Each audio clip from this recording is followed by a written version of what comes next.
ತೂಕದ ಪಟ್ಟಿಗಳು, ಅಚ್ಚುಗಳು ಮತ್ತು ಫಲಕಗಳು ಹಸಿದವರಿಗೆ ಸುಂದರವಾದ ಮರಗಳಲ್ಲಿ ಬಣ್ಣದ ಕೆಲಸಗಳನ್ನು ಸುಲಿಯಬಹುದು.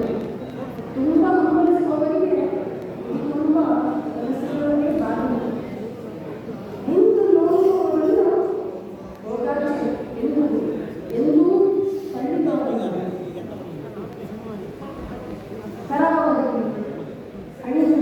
ಕನಸುಗಳ ವೈಖರಿ ಕುಸುರು ಯಾರು ಬೇಕಾದರೂ ಕಣ್ಣು ತೆರೆದು ನೋಡಲು ಉಚಿತ ಪ್ರದರ್ಶನ.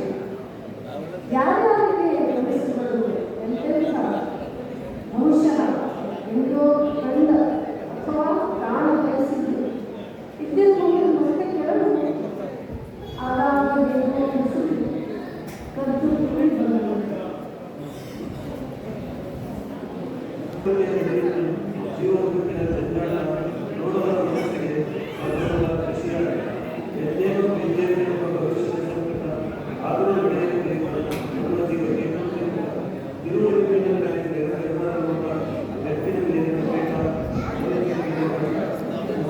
ಜಗತ್ತು ನನ್ನ ಅಸ್ತಿತ್ವವನ್ನೇ ಪ್ರಶ್ನಿಸುತ್ತಿರುವಾಗ ಕಲ್ಪನಾ ಲೋಕದಲ್ಲಿ ಅವತರಿಸಿ ಜಲ್ ಜಲ್ ಎನಿಸಿ ಪರಿಮಣಿಸಿ ಎದೆಯ ಸ್ಪರ್ಶಿಸಿ ರುಚಿಸಿ ಮಿಲನಗೊಂಡು ಗರ್ಭಧರಿಸಿ ಬಿಳಿ ಹಾಳೆಯ ಹಾಸಿಗೆ ಮೇಲೆ ಕವಿತೆ ಎಂಬ ಶಿಶು ಎತ್ತು ಬಿಳಿ ಹಾಳೆಯ ಹಾಸಿಗೆ ಮೇಲೆ ಕವಿತೆ ಎಂಬ ಶಿಶು ಎತ್ತು ಅದನ್ನು ನನ್ನ ಕಂಕುಳಲೆ ಇಟ್ಟು ಪಾಲನೆಯ ಹೊಣೆ ಕೊಟ್ಟು ನಡೆದು ನನ್ನ ಇರುವಿಕೆಯನ್ನ ಜಗಕ್ಕೆ ಚೇತನವಾಗಿಸಿದವಳು ಭಾವನೆ. ನನ್ನ ಇರುವಿಕೆಯನ್ನ ಜಗಕ್ಕೆ ಚೇತನವಾಗಿಸಿದವಳು ಭಾವನೆ. ಕವಿತೆ ಹುಟ್ಟಿಸುವ ಬರದಲ್ಲಿ ನಾನು ಬರ ಸೆಳೆದಾಗಲೆಲ್ಲ ಸುಂದರ ಮೊಗ ಪೂರ್ತಿ ಅಂಗಾಂಗಗಳ ಮಗುವಾಗದೆ ಕವಿತೆಯ ಗರ್ಭಪಾತವಾಗಿ ನಾನು ಅವಳ ಹೆಂಡನವನ್ನೇ ಅನುಮಾನಿಸುತ್ತಿರುವಾಗ ಹೊಸದೊಂದು ಕಥೆಯ ಸ್ಥಿತಿಯಾಗಿ ಸುಖವಾಗಿ ದುಃಖವಾಗಿ ಕಾಮವಾಗಿ ಕ್ರೋಧವಾಗಿ ಕವಿತೆಯೊಂದು ಜನ್ಮವಾಗಿ ವೀರರ ನಾಡು ಭಾರತ ದೇಶದ ಸೊಗಸಿನಲ್ಲಿ ಭರತನು ಆಳಿದ ಭವ್ಯದ ನಾಡು ಭರತನು ಪ್ರೀತಿಸುವ ಮೌನದ ಬೀಡು. ಭರತನು ಆಳಿದ ಮೌನದ ನಾಡು ಭರತನು ಪ್ರೀತಿಸುವ ಮೌನದ ಬೀಡು. ಯೋಧರು ಜನಿಸಿದ ಪುಣ್ಯದ ಒಡಲು ಕದನವ ಹಿಮ್ಮೆಟ್ಟಿದ ಶಾಂತಿಯ ತವರು ಮುದದಿ ಆಡಿಸುವ ತಾಯಿಯ ಮಡಿಲು ಅಂದದಿ ಶೋಭಿಪ ಪ್ರಕೃತಿಯ ಹಸಿರು. ಕನ್ನಡ ನಾಡಿನ ಹೆಮ್ಮೆಯ ಜನರು ರನ್ನ ಪಂಪರ ನಮ್ಮ ವಿಚಾರಗಳನ್ನು ದಾಟಿಸ್ತಾರೆ.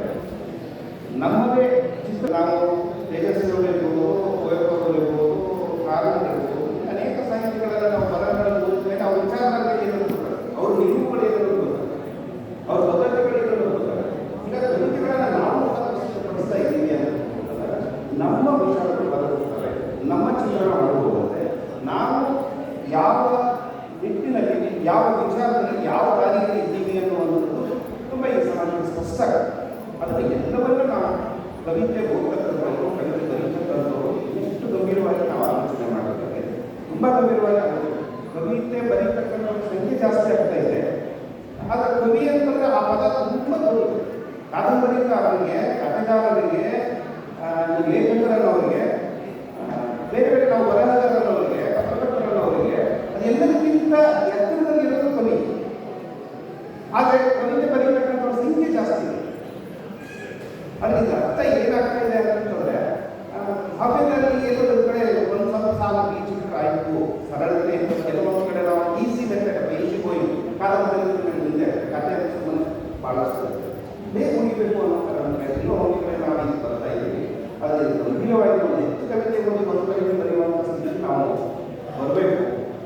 ಆ ನಿಟ್ಟಿನಲ್ಲಿ ನನ್ನೆಲ್ಲ ಕವಿತೆಗಳು ಇನ್ನಷ್ಟು ಓದನ್ನು ವಿಸ್ತಾರಗೊಳಿಸ್ಬೋದು. ಇನ್ನಷ್ಟು ಬೇರೆ ಬೇರೆ ಇವಾಗ ಸೋಷಿಯಲ್ ಮೀಡಿಯಾ ಇದೆ, ಮೊಬೈಲ್ ಇದೆ, ಬೇಕಾದಷ್ಟು ಕವಿತೆಗಳು ಸಿಗ್ತವೆ. ಬೇಕಾದಷ್ಟು ನೀವು ಯಾರು ಬೇಕು ಕವಿತೆಗಳು ಸಿಗ್ತಾ ಇದ್ದರೂ ಅವ್ರ ಕವಿತೆಗಳು ಸಿಗ್ತವೆ.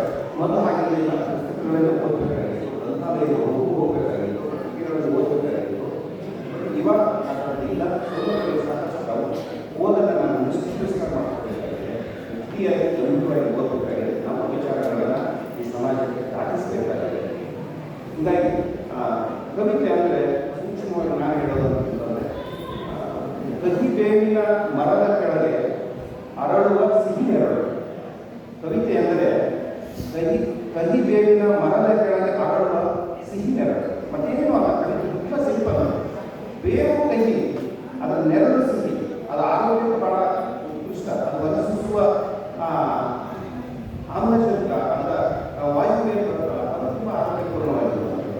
ಅದರ ಕಹಿಯಾಗಿರ್ತದೆ, ಅಪ್ರಿಯವಾಗಿರುತ್ತದೆ. ಕಟ್ಟಿ ಕವಿತೆ ಅಪ್ರಿಯವಾಗಿರ್ತಾನೆ, ಸಮಾಜಕ್ಕೆ ಕಹಿಯಾಗಿರ್ತಾನೆ. ಎಲ್ಲೋ ಒಂದು ಕಡೆ ಗುಪ್ಪಿನ ಪರವಾಗಿರ್ತಾನೆ, ಎಲ್ಲೋ ಒಂದು ಕಡೆ ವಿರೋಧ ಪಟ್ಟುಕೊಂಡಿರ್ತಾನೆ, ಎಲ್ಲೋ ಒಂದು ಕಡೆ ಕೆಲವೊಂದಿಷ್ಟು ಭಿನ್ನಾಭಿಪ್ರಾಯಗಳನ್ನು ಇಟ್ಟುಕೊಂಡೇ ಇರ್ತಾರೆ. ಎಲ್ಲವುಗಳನ್ನು ನಾವು ಗಂಭೀರವಾಗಿ ಈ ಲೋಕವನ್ನು ನೋಡಿದಾಗ ಕೆಲವೊಂದಿಷ್ಟು ಪ್ರತಿಭಟಿಸಬೇಕಾಗುತ್ತೆ. ಕವಿತೆ ನಾವು ಬರ್ಕೊಂಡು ಹೋಗೋದಷ್ಟೇ ಅಲ್ಲ, ಬರೀ ನಾವು ಬಾಳೆ ಬರೋದು ಗಂಧದ ನಾವು ಪ್ರತಿಭಟಿಸಬೇಕಾಗುತ್ತೆ, ಬೀದಿ ಬಿಡಿಬೇಕಾಗುತ್ತೆ, ಕೆಲಸ ಧ್ವನಿ ಎತ್ತಬೇಕಾಗುತ್ತೆ. ಕೆಲವೊಂದು ನಮ್ಮದೇ ನಮ್ಮ ಮನೆಯಲ್ಲಿಯೂ ಕೂಡ ನಾವು ಧ್ವನಿ ಎತ್ತಬೇಕಾಗುತ್ತೆ. ನಮ್ಮ ಮುಕ್ತಿಗಾಗಿ, ನಮ್ಮ ಬೇಡಿಕೆಗಾಗಿ ಆ ನಿಟ್ಟಿನಲ್ಲಿ ಎಲ್ಲ ಕೆಲಸಗಳನ್ನು ಬರೀ ನಾವು ಬರೆಯೋದ್ರ ಜೊತೆಗೆ ಕೆಲವೊಂದಿಷ್ಟು ಬೇರೆಯವ್ರ ಪರವಾಗಿ ಧ್ವನಿ ಎತ್ತೀವಿ. ನಿಮ್ಮ ಮನೆಯಲ್ಲಿ ನಿಮಗೆ ಏನೋ ನ್ಯಾಯ ಸಿಕ್ಕಿಲ್ಲ ಅಥವಾ ನಿಮ್ಮವರಿಗೆ ಯಾರು ನ್ಯಾಯ ಸಿಕ್ಕಿಲ್ಲ ಅಂತ ಧ್ವನಿ ಎತ್ತುವುದು ಅದು ಕೂಡ ಕಾವ್ಯನೇ. ಧ್ವನಿ ಎತ್ತುವುದು ಕೂಡ ಕಾವ್ಯನೇ, ಪ್ರಶ್ನೆ ಮಾಡೋದು ಕಾವ್ಯನೇ, ಪ್ರತಿಭಟಿಸ್ಬೋದು ಕಾವ್ಯನೇ. ನಾನು ಹೇಳಿದ ಸುಮಾರು ವೇಳೆ ಆಗಿರೋದ್ರಿಂದ ನನಗೂ ಒಂದು ಕವಿತೆ ಓದಿ ನನ್ನ ಅಧ್ಯಕ್ಷತೆ ಭಾಷೆಯನ್ನು ಮುಗಿಸ್ತಿದ್ದೀನಿ. ಸಮಯ ಆಗಿರೋದ್ರಿಂದ ಕಾವ್ಯದ ಶೀರ್ಷಿಕೆ ಕವಿ ಹುಚ್ಚ. ಕಾವ್ಯದ ಶೀರ್ಷಿಕೆ ಕವಿ ಹುಚ್ಚ. ಅವನು ಕವಿತೆಯನ್ನು ಹಂಚಿಕೊಂಡ ಅತಿಯಾಗಿ ಮೈ ತುಂಬ ಗಾಯಗಳಾಗಿರುತ್ತೆ. ಗಾಯಗಳೆಲ್ಲ ಈಗ ಮಾಯವಾಗಿದೆ. ಅವನು ಕವಿತೆಯನ್ನು ಓದಿ ಅಚ್ಚಾಗಿಸಿ ಸಮಾಧಾನ ಪಡೆದ ಕವಿಗೋಷ್ಠಿಯ ಅಧ್ಯಕ್ಷನಾಗಿ ಬಿದ್ದಿದ. ಕವಿತೆ ಈಗ ಹದ ಹಾಕಿ ಸರಿ ತಿಳಿಯುತ್ತೆ. ಕವಿ ನೋಡ್ರಿ, ಕೆಲವೊಂದಿಷ್ಟು ನಾವು ಅವನ ಕವಿತೆಯನ್ನು ಹಂಚಿಕೊಂಡ ಅತಿಯಾಗಿ ತುಂಬ ಗಾಯಗಳಾಗಿರುತ್ತೆ. ಗಾಯಗಳೆಲ್ಲ ಈಗ ಮಾಯವಾಗುತ್ತೆ. ಗಾಯ ಮಾಯಿಸಿಲ್ಲ, ಎಲ್ಲ ಗಾಯ ಮಾಯಿಸಿದ್ರು. ಬಹುಶಃ ಇಲ್ಲೇ ನನ್ನನ್ನೇ ಸೇರಿಸಿಕೊಂಡು ನಾನು ಹೇಳೋದಾದ್ರೆ ಅವನ ಕವಿತೆಯನ್ನು ಅಚ್ಚಾಗಿಸಿ ಪ್ರಿಂಟ್ ಮಾಡಿದ. ಎಲ್ಲೋ ಸಂಭಾವನೆಗಳು ಕೂಡ ಕವಿಗೋಷ್ಠಿ ಅಧ್ಯಕ್ಷರು ಆದ ಅಥವಾ ಆಶಯ ಮುಂದೆ ಹೇಳಿದ ಅಥವಾ ಕವಿತೆಯನ್ನು ಓದಿದ ಏನೋ ಆದ. ಕವಿತೆ ಈಗ ಸರಿ ತಿಳಿಯುತ್ತೆ. ಅವನನ್ನೇ ಬರದವರನ್ನೇ ಸರಿ ತಿಳಿತಾ ಇದೆ, ಚುಚ್ತಾ ಇದೆ. ಈಗ ಎಲ್ಲೋ ಗಾಯ ಮಾಡಿಸಿದ್ರು, ಸುಮ್ಮನೆ ಇರಲಿಲ್ಲ. ಇವ ಏನೋ ಪ್ರೆಸೆಂಟ್ ಮಾಡಿ ದುಡ್ಡು ಪಡ್ಕೊಂಡು ಏನೋ ಇಲ್ಲಿ ಮೆರಿತಾ ಇದೆ, ಸರಿ ತಿಳಿತೆ ಒಳಗಡೆ ತಿಳಿತಾ ಇದೆ. ಅವನಿಗೆ ತಾಯಿಯೊಂದಿಗೆ ಇರಬೇಕು ಅಥವಾ ಮೊದಲಿನ ತಾಯಿಯೊಂದಿಗೆ ಇರಬೇಕಾಗಿತ್ತು ಅಥವಾ ಕವಿತೆಯಲ್ಲಿ ಇರಬೇಕು. ದಿಕ್ಕು ತೋರಿಸಿದ ಹುಚ್ಚ ಸತ್ತಾಗಿದ್ದಾರೆ. ಮತ್ತು ತಾಯಿತು ಅದೇ ಸುಮ್ಮನೆ ಚಲೋ ಇತ್ತು ಏನೋ ಇರುವಳೆ ನಾನು ಕವಿತೆ ಹಚ್ಕೊಂಡೆ ಕಾಯಮಾಯಿತು. ಅದಕ್ಕೆ ನಾನು ಕವಿತೆ ಇಷ್ಟಪಟ್ಟೆ ನಮ್ಮಿಲ್ಲ. ಏನು ಅಲ್ಲಿ ಮತ್ತೆ ಚಲೋ ಇತ್ತು, ಇದಕ್ಕೆ ಚಲೋ ಆಗೋದು. ಮತ್ತು ದಿಕ್ಕು ತೋರಿಸೋದು ಹುಚ್ಚನಂತಾಗಿದ್ದಾರೆ. ಕವಿ ಆಗ್ಬೋದಂದ್ರೆ ಹುಚ್ಚನಂತಾಗ್ಬೋದು, ಕವಿ ಆಗ್ಬೋದಂದ್ರೆ ಹುಚ್ಚನಂತಾಗ್ಬೋದು. ನಿಜ, ಕವಿ ಹುಚ್ಚ. ನನ್ನ ಪಾಡಿಗೆ ತಾನಿರದೆ ಸಮಾಜ ಎಚ್ಚರಿಸ್ತಾನೆ, ಜಾತಿ ಧರ್ಮ ಮೀರ್ತಾನೆ, ಬೀದಿಗಿಳಿದು ಪ್ರತಿಭಟಿಸ್ತಾನೆ. ನದಿ ಸೀದಿ, ಕಮ್ಯುನಿಸ್ಟ, ನಗರ ನಕ್ಸಲ, ಧರ್ಮದ್ರೋಹಿ, ದೇಶದ್ರೋಹಿ, ಈಗ ಏನೇನೋ ಆಡ್ಕೊಂಡು ಹೋಗ್ತಾನೆ. ಓಟ್ಸಿ ಅನ್ನೋದ್ರ ಮುಂದಿಗೆ ಬಲಿಯಾಗ. ಧನ್ಯವಾದಗಳು. ಅವಕಾಶ ಮಾಡಿಕೊಡಬೇಕಾದ ಮತ್ತೊಮ್ಮೆ ಕಥೆಯನ್ನು ಮಾತನಾಡುತ್ತಾರೆ. ಧನ್ಯವಾದಗಳು. ಈ ಕವಿಗೋಷ್ಠಿಯು ಮೊದಲ ಪಡೆ ಒಂದು ಪಾಠ ಉಂಟು.